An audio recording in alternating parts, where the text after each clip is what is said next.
STT नियोजन का आधार क्या होगा? नियोजन में किसका फ़ायदा होगा? जी हाँ दोस्तों, जैसा कि हम सबको पता है, अभी छठे चरण की नियोजन की प्रक्रिया चल रही है।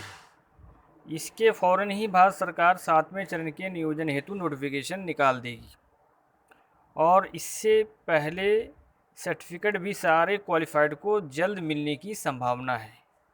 प्लीज़ इस चैनल को सब्सक्राइब कीजिएगा। साथियों, सीधे टॉपिक की तरफ आते हैं। नोटिफिकेशन निकालने के बाद सरकार द्वारा बनाए गए नियोजन इकाई में अप्लाई करना होगा। हाई एकेडमिक जो मार्क्स रखते हैं उसके लिए बहुत ही खुशखबरी की बात है, क्योंकि मेधा सूची एकेडमिक मार्क्स के बेसिस पर ही बनेगा। ये बात तो एकदम क्लियर स्पष्ट हो चुका है कि जो मेधा सूची जो बनेगा वो एकेडमिक मार्क्स के बेस पे ही बनेगा। इसमें एसटीटी के मार्क्स से का कोई मतलब नहीं होगा, चाहे मेरिट में हो चाहे नॉन मेरिट में हो। हालांकि 2011 के नियमावली में एसटीटी के मार्क्स पर कुछ वेटेज दिया जाता था, लेकिन 2020 के नियमावली में इसका कोई जिक्र नहीं है।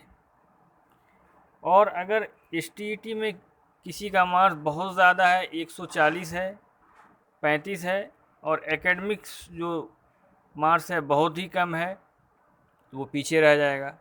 और जिसका हाई एकेडमिक स्कोर है, भले ही वो एसटीटी में बहुत ही कम मार्क्स हो, उसका वो मेधा सूची में उसका स्थान ऊपर चला जाएगा। तो ये बात स्पष्ट हो चुका है कि एसटीटी के मार्क्स से कोई मतलब नहीं होगा। जिसका एकेडमिक स्कोर अच्छा होगा वो मेरिट लिस्ट में ऊपर जाएगा। अब आते हैं कि मेधा अंक का निर्माण किस बेसिस पे होगा, कौन कौन से जो कोर्स है उसको ऐड किया जाएगा।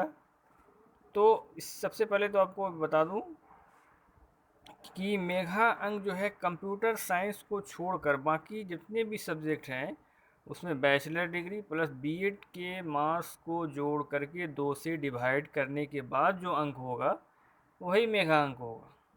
जबकि कंप्यूटर साइंस में एमसीए, बीटेक या बीई का जो मार्क्स का प्रतिशत होगा वही मेगा अंक होगा। इसका मेगा अंक जितना ज़्यादा होगा मेरिट लिस्ट में स्थान उतना ही ऊपर होगा।